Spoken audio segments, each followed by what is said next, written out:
오늘 이 소선지서를 보면 항상 그 공통된 내용이 있어요. 그 이방 국가만을 이렇게 비판하는 것이 아니라 자신의 속한 국가도 같이 이제 죄에 대해서 그렇게 심판에 대해서 같이 전하죠.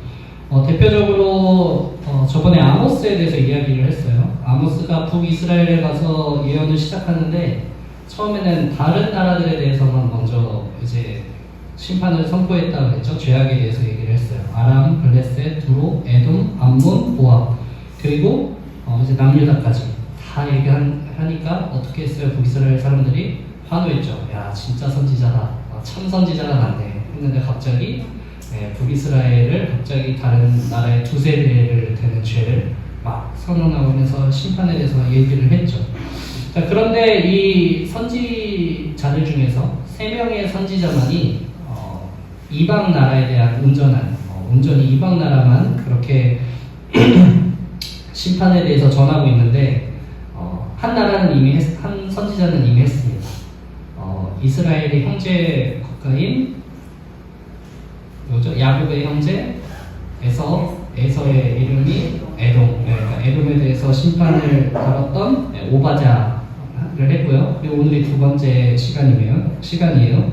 오늘은 나오는데 아수르에 대해서만 이제 심판을 얘기를 합니다. 그리고 세 번째는 다음 주에 아마 하게 되겠죠. 이제 바벨론에 대해서만 심판을 선언하는 하박국에 대해서 여기 있습니다.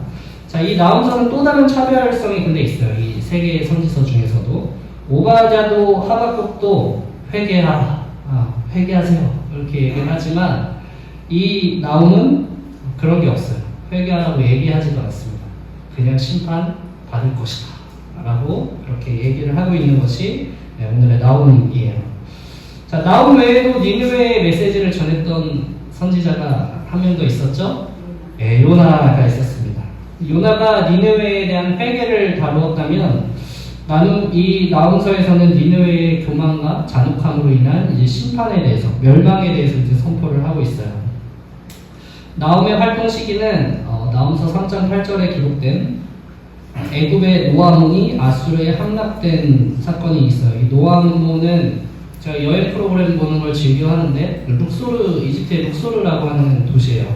가면은 투탕카멘의 뭐 그런 거 있는 곳이 이제 룩소르입니다. 그래서 이집트 상류에 있는 원래 이집트의 수도격이 이제 하류 쪽으로 내려오기 전에 상부의 수도 도시인 이 룩소르가 함락된 사건이 기록이 되어 있어요. 그래서 주전 663년 이후부터 니느웨가 멸망하기 전인 612년 전에 그 사이에 기록되었을 것으로 또 활동했을 것으로 이제 그렇게 추정을 하고 있습니다. 그래서 이제 약 한 650년 경인데 이 시기는 요나로부터 얼마나 지난 후냐면 약 100년에서 150년 후예요. 그러니까 요나가 활동을 하고 나서 이 니느웨가 회개를 한 다음에 꽤 오랜 시간 동안 그래도 강대국으로서 잘 이 아수르라고 하는 나라가 이제 살아 있었습니다. 근데 그 기간 동안 이 아수르가 어떻게 활동을 했냐면 굉장히 잔혹하게 통치를 했어요. 폭력적으로 통치를 한 거죠. 그래서 주변 나라들도 이 아수르가 쳐들어온다 그러면 막 벌벌벌 떨 정도로 굉장히 악명 높았던 도시가 이 나라가 바로 아수르입니다. 그래서 그들이 전쟁 후에 돌판에다가 많은 조각들을 남겨놨어요. 자신들이 전쟁을 치렀던 장면이라든가 어떤 승전보를 올리고 나서의 많은 그러한 그림들을 이제 돌판에다 기록해두었는데 어떤 그림들이 남아있냐면 의도적으로 이제 적군을 사로잡아서 이제 꼬챙이에 꽂아가지고 전시를 해놓거나 또 산채로 피부를 벗겨요. 너무 잔인하죠? 그리고 해골 무덤을 일부러 쌓아 올리면서 상대방을 보면서 더 두려워하고 이제 전쟁에 대한 위험마저 떨어뜨리게 그렇게 만들어 놓은 거죠. 그리고 이긴 후에 저항하는 포로가 있다면 그냥 칼로 베는 거예요. 그냥 뭐 어떤 그런 자비도 없이 칼로 베고 또 선처를 바라는 고위급 포로들을 왕이 직접 단창으로 눈을 그냥 꽂아버립니다. 그리고 뭐 이 입술이나 이런 혀에 이제 이런 갈고리 같은 거를 달아가지고 끌고 다니면서 그렇게 조롱하기도 하고요. 또 백성들은 이제 강제적으로 아수르 본토 쪽으로 다 이주를 시켰어요. 강제적으로. 강제로 이주를 시켜서 고향에서 살지 못하게 하고 새로운 곳으로서 정착하게 살게 했습니다. 비록 요나 때에 회개하고 하나님의 은혜로 심판을 잠시 피해갔지만 아수르는 결국 겸손하지 못했고 스스로를 높이면서 자신이 세상의 어떤 지배자인 마냥, 세상을 통치하는 그런 통치자인 마냥 그렇게 살며 다스리다가 그 죄값으로 이제 심판을 받게 된 것이죠. 그래서 요나가 가장 좋아하는 성경이 무엇일까라고 하면 사람들은 그냥 농담 삼아서 나홈서를 가장 좋아했을 것이다 라고 얘기를 하고 있어요. 자, 이러한 시대적 상황 속에서 나홈은 하나님의 공의로운 심판을 선포하는 거예요.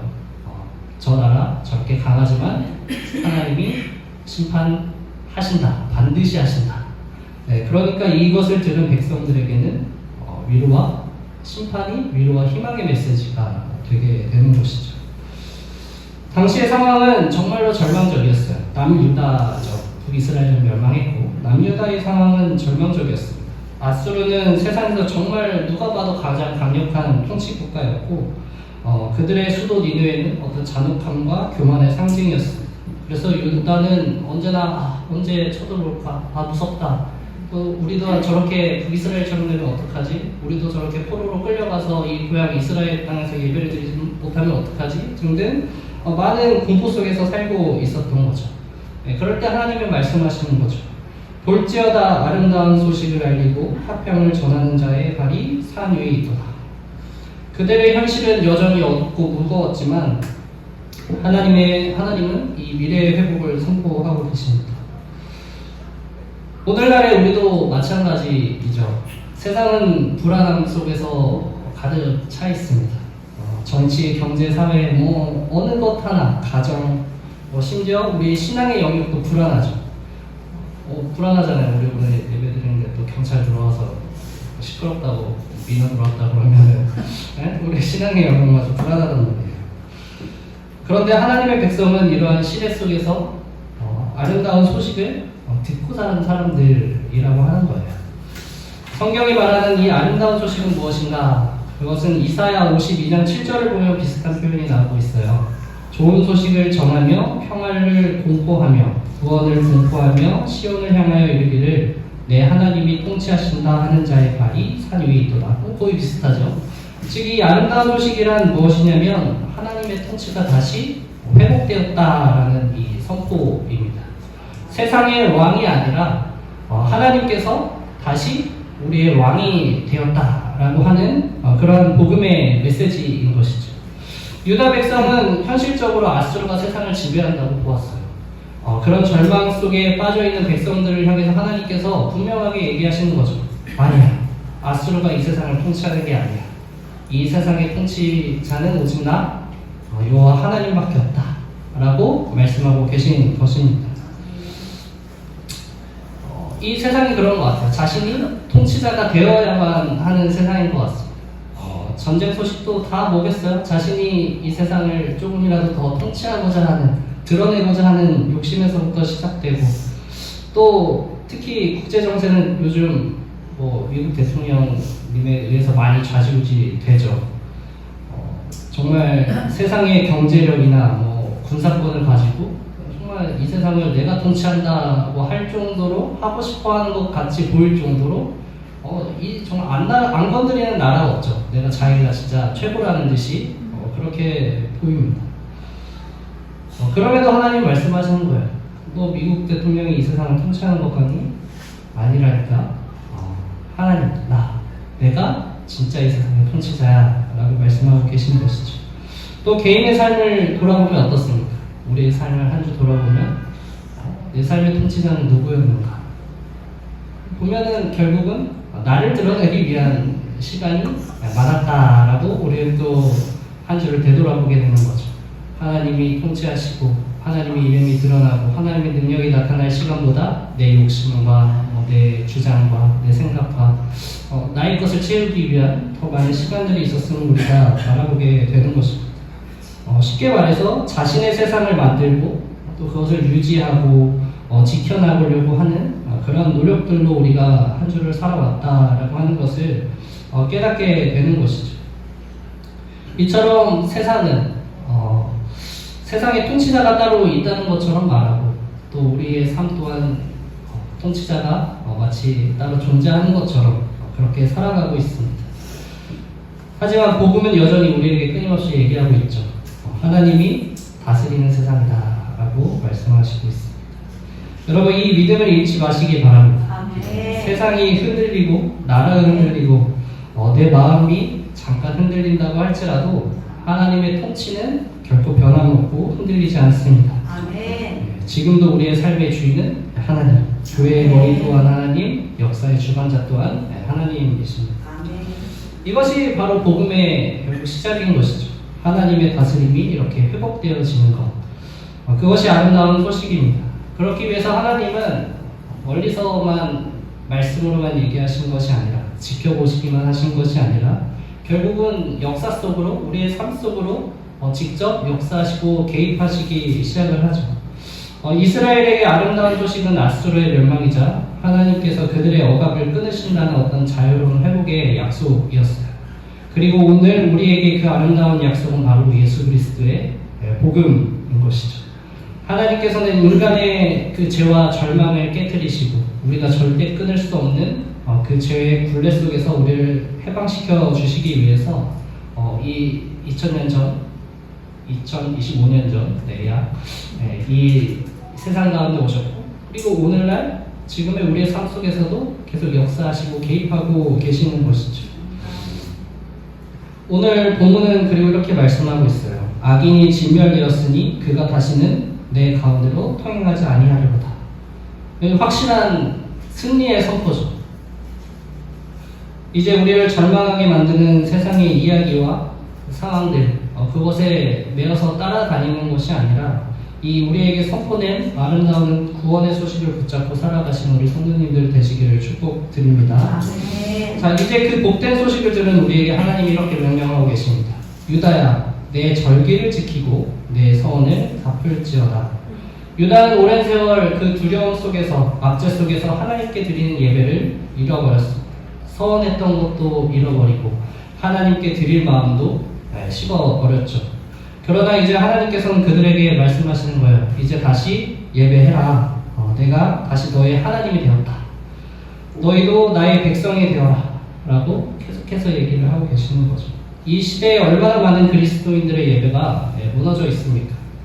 세상이 제시하는 성공과 기쁨과 행복, 그리고 그런 것들이 우리의 기초를 아예 흔들어 버린 것이죠. 하지만 하나님은 그 세상이 무너질 거라고 말씀하고 계세요. 하나님은 그것이 우리를 오히려 세상이 말하는 그러한 것들이 우리를 더 괴롭히고 있다고 말씀하십니다. 절기를 지키고 서원을 갚으라. 즉 이것은 우리의 중심을 다시 하나님께로 돌려놓으라는 하나님의 그런 강력한 어떤 중심을 회복하라는 하나님의 부르심인 것이죠. 우리가 예배를 드리기 시작하면 회복이 시작됩니다. 예배가 살아나면 우리의 영혼이 살아나기 시작해요. 기도가 회복되면 공동체가 살아나게 됩니다. 그리고 헌신이 회복되면 하나님의 나라가 확장되죠. 우리가 하나님 앞에 드렸던 약속들이 있을 거예요. 기도하겠습니다. 섬기겠습니다. 순종하겠습니다. 이제는 다시 이렇게 세워야 하는 시기입니다. 그 약속들을 우리가 지킬 때 하나님께서 우리의 삶을 새롭게 하시고 교회도 새롭게 하시죠. 생각해보면 저도 조금이라도 더 젊었을 때 많이 더 하나님 앞에 서원했던 것 같아요. 약속했던 것 같아요. 하나님 이렇게 할게요. 하나님 저렇게 할게요. 많이 더 약속을 했던 것 같습니다. 그런데 요즘은 약속 잘 안 합니다. 그렇죠? 하면은 힘들잖아요. 그죠? 하면 지키기 힘들고 또 몇 번은 또 실패도 경험하면서 그냥 또 실패할 것 같은데 약속하기 싫다 등등 여러 가지 이유가 있죠. 하지만 이제는 다시 여러분 나이와 상관없이 하나님 앞에 약속하시고 다짐하시기를 바라요. 우리 가운데 하나님을 향한 그런 헌신의 약속들이 매 주일 매일 고백되는 삶이 되기를 진심으로 바랍니다. 말씀 앞에서 그렇구나, 하면서 그냥 지나치고 흘려버리는 그러한 삶이 아니라 주어진 말씀, 읽혀진 말씀을 매일 붙잡고 그것이 나의 능력이 되어지고 삶의 이유가 되어지는 그런 놀라운 축복된 삶을 살아가기를 또한 진심으로 바랍니다.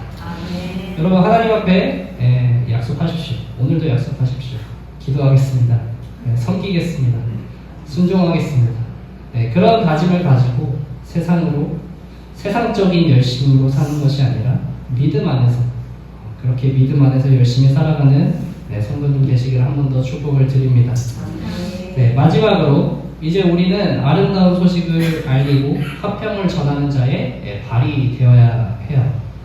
상상을 해보십시오. 이 전령이 산을 넘고 계곡을 지나서 유다 백성에게 달려와요. 그리고 말하죠. 악인이 멸망했다. 하나님께서 우리를 구원하셨다.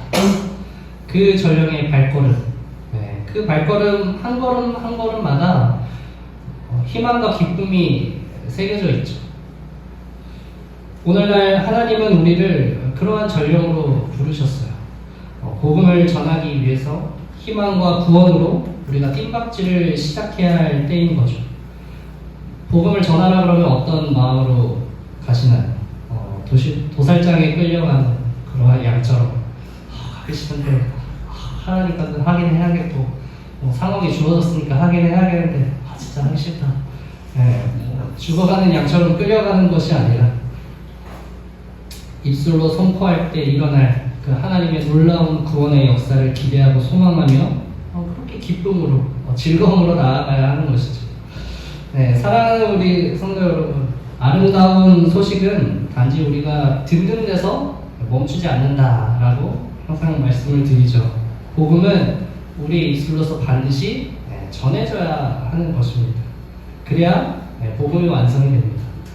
하나님은 우리를 단순히 구원의 수혜자로서 그래 누려라, 누릴 것만 계속 누려라 라고 그렇게 부르시지 않았어요. 우리를 복음의 통로로서 부르셨습니다. 그렇기 때문에 복음을 전하는 것은 어쩌면 선택이 아니라 우리에게 주어진 사명이자 부르심인 것이죠. 세상은 여전히 어둡고 사람들은 여전히 절망 속에서 살아가고 있습니다. 기대를 뽑더라도 헛된 기대와 어떤 사그러질 것들에 대해서 아주 소망하며 살아가고 있죠. 그렇기 때문에 여전히 이 세상 속에서는 아름다운 소식을 알리고 화평을 전하는 자의 발이 필요합니다. 우리의 입술로 또 우리의 손길로 우리의 삶으로 그 복음을 전해야 하는 것이죠. 어디로 뛰어나가야 할까요? 여러분 멀리 바라보지 마세요. 물론 멀리 나가는 것도 좋죠. 헌신이고 기쁨이지만 그 전에 가까운 곳부터 가정, 일터, 학교, 교회 그리고 하나님이 허락하신 모든 자리로 나아가시기를 바랍니다. 그래서 가깝게 있는 우리 자녀들에게 또 동료에게 이웃에게 그 하나님이 통치하시고 있다. 이 세상은 결코 너가 막 살아도 되는 세상이 아니야.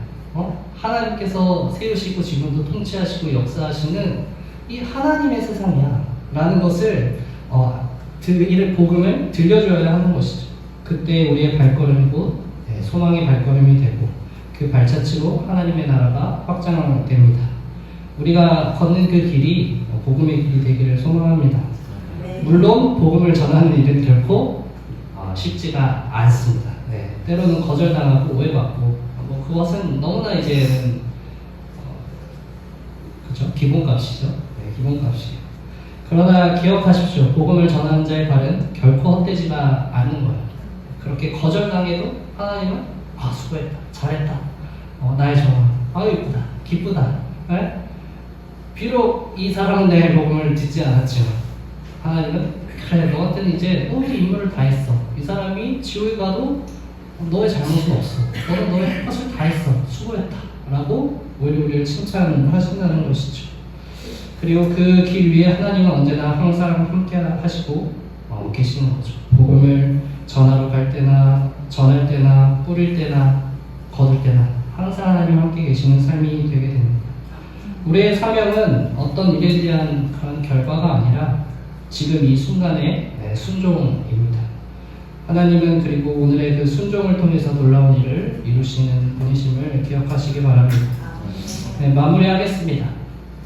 세상은 여전히 불안하고 어두워요. 그럴 수밖에 없어요. 그 속에서도 하나님은 여전히 일하고 계신 거죠. 지금도 일하실 것이고 내일도 일하실 것이고 우리가 죽고 천국에 가서도 이 세상의 하나님의 통치는 영원히 지속될 것이죠. 하나님께서 아예 그냥 없애버리지 않는 이상. 네. 그러므로 두려워하지 말고 낙심하지 말고 믿음으로 오늘 하루 동안 살아가시기를 남은 생을 계속해서 믿음 가운데 살아가시기를 바랍니다. 그리고 우리가 걷는 이 한 걸음 한 걸음마다 주님의 그런 평화가 흘러가고 그 발자취를 따라서 구원의 역사가 일어나기를 언제나 소망하시기를 바라요. 그리고 입으로 삶으로 선포합시다. 하나님이 다스리는 세상이다. 네, 세상 사람들과 같이 우리의 삶이 그들과 같이 돼서 누가 봐도 이 세상은 하나님이 통치하는 세상이 아니구나가 아니라 우리의 삶을 봤을 때 저 사람의 삶을 보았을 때 저 사람이 하나님이 정말 이 세상을 통치하는 것처럼 사는구나. 세상에 매여서 어떤 세상 때문에 살아가는 것이 아니라 정말 하나님으로서 살아갑니다. 네, 그러한 삶이 되기를 마지막으로 또한 축복을 드립니다. 하나님이 다스린다. 이것이 바로 세상에 전해야 할 아름다운 소식이고 우리가 존재할 이유입니다. 하나님께서 여러분의 발걸음을 통해서 그 복음의 통로로 사용하시기를 축복드립니다. 아멘. 기도하겠습니다.